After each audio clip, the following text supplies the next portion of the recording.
It's 3 a.m. The glow from your phone is the only light in the room. You know you shouldn't be checking, but you tap the app anyway. There it is. $24,767.12. A few months ago, this number would have felt like a dream.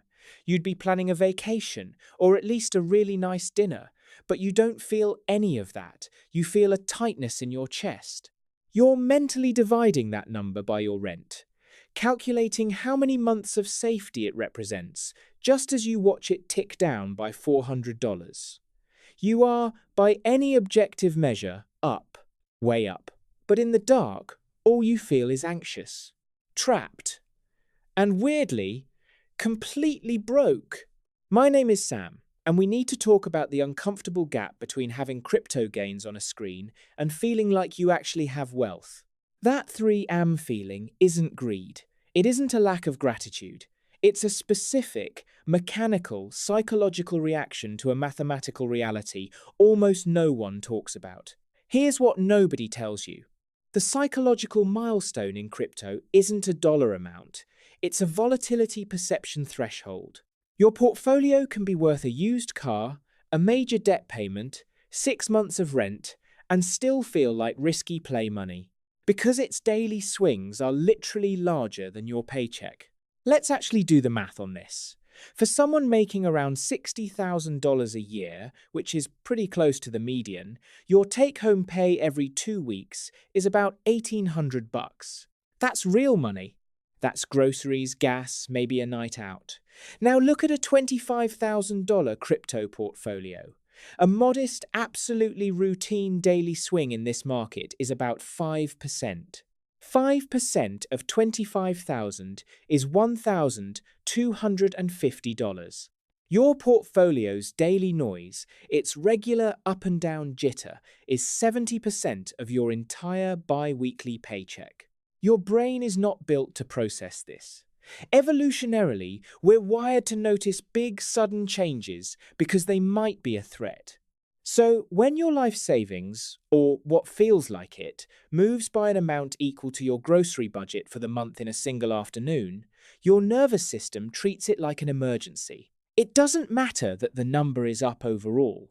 The sheer size of the movement triggers a panic response. The money doesn't feel real because its behavior is insane compared to anything else in your financial life.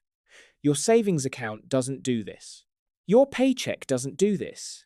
So this must not be real money. It's a high score, a volatile, terrifying high score. This is the paper wealth prison, and it creates a dissonance that absolutely shreds people's decision-making. Let me introduce you to Anya. She's 31, a graphic designer. She turned $3,000 into $26,000 in the last bull run. She hasn't told a soul, not her partner, not her best friend. She still takes the bus to work, skips her morning coffee, and feels a pang of guilt when she thinks about buying new shoes. Last Tuesday, her portfolio dipped 8%. That was a $2,000 drop. That same week, she finished a freelance project that paid her $800. The random market noise wiped out more than double her actual earned income. So she lies awake, like you did, wondering if she's bad with money for not cashing out. She feels both rich and profoundly insecure. The number is there, but the security isn't. And this is where it gets really uncomfortable. Because faced with this anxiety, our brains don't just freeze, they try to solve the problem. And in trying to solve the problem of volatility, we execute these predictable, wealth-destroying scripts. We sabotage ourselves. Let me be clear about something. What I'm about to call self-sabotage is what most of the internet calls smart trading or risk management. That's what makes it so dangerous. There are 3 main plays people run at this $25,000 threshold, and they all look logical from the inside. The first one is the take profit to zero cycle. The volatility becomes too much. You can't sleep. So you make a prudent move. You sell, maybe 50%. You lock in $12,500, $13,000 in real fiat. It hits your bank account. It feels safe, solid, real. For about a week, you feel a wave of relief. But then, the asset you sold keeps going up. It pumps 20–30%. And now, the FOMO is worse than the anxiety was. You feel stupid for selling. So you take that safe cash, and you often add a little more from your actual savings because you're convinced you're missing the ride, and you buy back in. But you buy back in at a higher price. Let's say you sold at 25,000 and buy back in after that 30% run. Your portfolio might be back to a similar dollar value, but you now own fewer coins. You've effectively made yourself poorer in terms of the asset, you're probably down some extra cash, and you've reset the entire volatile emotional cycle from a worse starting position. You traded your way into more stress and less ownership. The second play is the diversify into shitcoins panic. The thought process sounds so reasonable. Okay, having all 25,000 in one asset is too risky. I need to spread my risk. But because you're in a panic state, you don't mean spread into bonds or an index fund. You mean spread into 5 or 10 low-cap altcoins you found on Twitter. You're seeking a moonshot to quickly blast past this uncomfortable middle zone and get to a number that feels safe. But statistically, what you've just done is increased your overall portfolio risk and volatility. You've traded the concentrated risk of one major asset for the systemic, often correlated, risk of a basket of speculative bets, while adding massive cognitive load. Now you have 10 charts to stare at in the middle of the night. This isn't diversification. It's distraction, and it's a great way to turn 25,000 into 10,000. Then there's the third one, the over-leverage to finish gamble. The mindset here is pure desperation. I just need to get this to 50,000. Just double it. Then I'll be safe, then I'll cash out. So you take a portion of your stack, maybe 10,000 of that 25, and you put it on 3x or 5x leverage. You just need one good run. But a routine 15% market dip, which happens all the time, now becomes a liquidation event. That dip wipes out your leveraged 10,000, and the shock and loss often cause you to panic sell the rest of your foundation. The attempt to quickly escape the volatility gauntlet ends up incinerating the very seed capital that could have grown you out of it. Think about David. He's 24. He hit 28,000. To lock in gains and reduce risk, he did the classic smart thing. He sold half. $14,000 cash, sitting pretty. Then Bitcoin pumped 30% over the next month. Watching it, he couldn't take it. He was certain it was going to 100,000.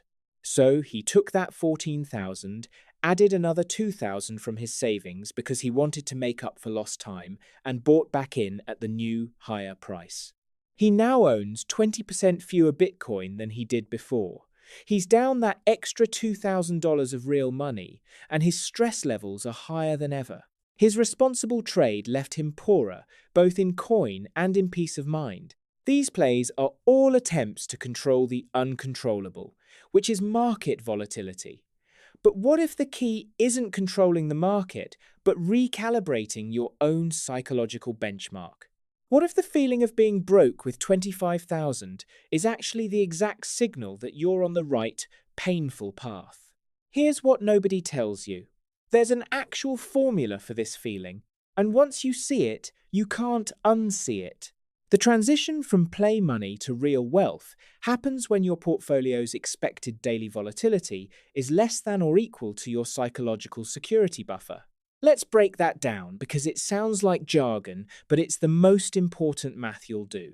First, define your security buffer. This isn't your net worth, it's not your rent.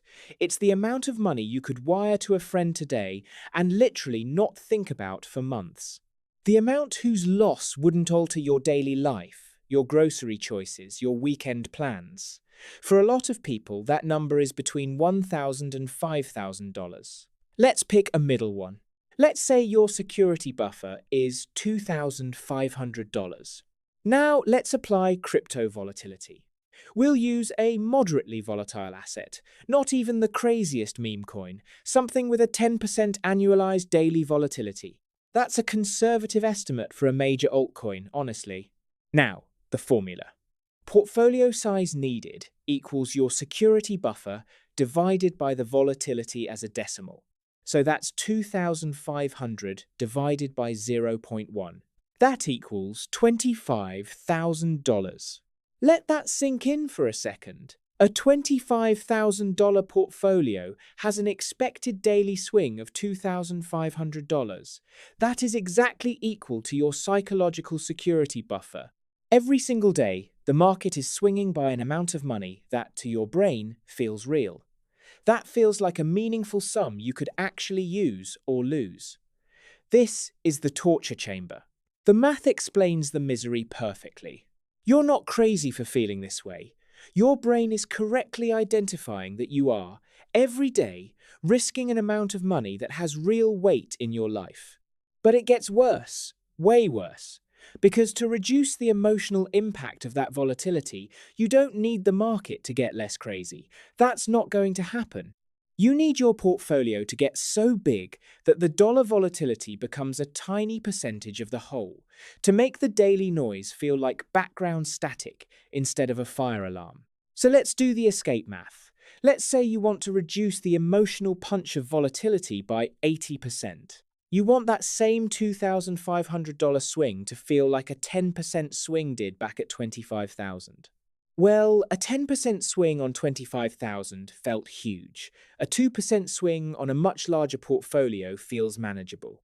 So we take your security buffer, 2,500, and divide it by that smaller volatility impact, 2% or 0.02. 2,500 divided by 0.02 is $125,000. That's the number.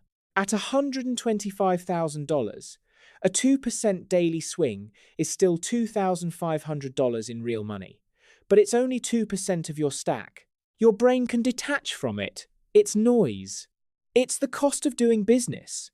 The volatility hasn't changed, but your relationship to it has, because the denominator, your total portfolio, has grown. The journey from 25,000 to 125,000 isn't just about making more money. It's about growing the foundation until the quakes stop shaking the whole house. That realization is daunting. It means the escape hatch is farther away than you thought. But it also provides brutal clarity. Your goal isn't peace in the market. Your goal is a portfolio so robust that the market's chaos becomes psychologically irrelevant. So how do you survive the gauntlet? How do you nurse that $25,000 seed into the $125,000 tree without one of those 3 sabotage plays cutting it down? You don't just hodl harder, that's terrible advice. You implement behavioral circuit breakers. You strategically outmaneuver the part of your brain that's screaming at you to blow it all up. First, make the volatility denomination switch. Stop thinking in dollars right now. Your goal is not $50,000. Your goal is 1.5 Ether or 0.4 Bitcoin. Denominate your stack in the core asset. Write it down. This mentally decouples you from the fiat value swings. When you look at your portfolio, you see you still have 1.5 Ether. The fact that it's worth 23,000 today and 25,000 tomorrow becomes secondary data. You're aiming for 2 Ether. This single cognitive shift is a force field against daily panic. Second, create a sacrificial 5%. This is the most counterintuitive but powerful rule. Take 5% of your portfolio. That's $1,250 of your $25,000 and put it in a separate trading wallet. This money has one purpose: to scratch the itch. This is your fund for taking profits, for chasing that one altcoin you saw on YouTube, for trying a little leverage. It's your designated sabotage fund. By giving your impulsive brain a sandbox to play in, you protect the other 95%, the $23,750, from those same impulses. Think of it as a containment fee. The cost of protecting the foundation from your own worst instincts. Third, define a single, meaningful withdrawal milestone. This makes the wealth psychologically real in a way that just watching numbers can't. It can't be, I'll reinvest it. It has to be for a specific, tangible life purchase. Decide, right now, when my portfolio hits $40,000, I will withdraw 5,000 and pay off my credit card. Or, I will buy the new laptop I need for work. Or, I will take my parents out for a truly nice dinner. One thing, write it down. This does two things. It gives you a patience reward, breaking the abstract high score cycle. And more importantly, it physically demonstrates that this money can transform your real life. It bridges the gap between the screen and your world. This isn't just about surviving until the next bull run. It's about understanding that the discomfort you feel is the friction of transformation. You are trying to turn gambling money, play money, into generational wealth.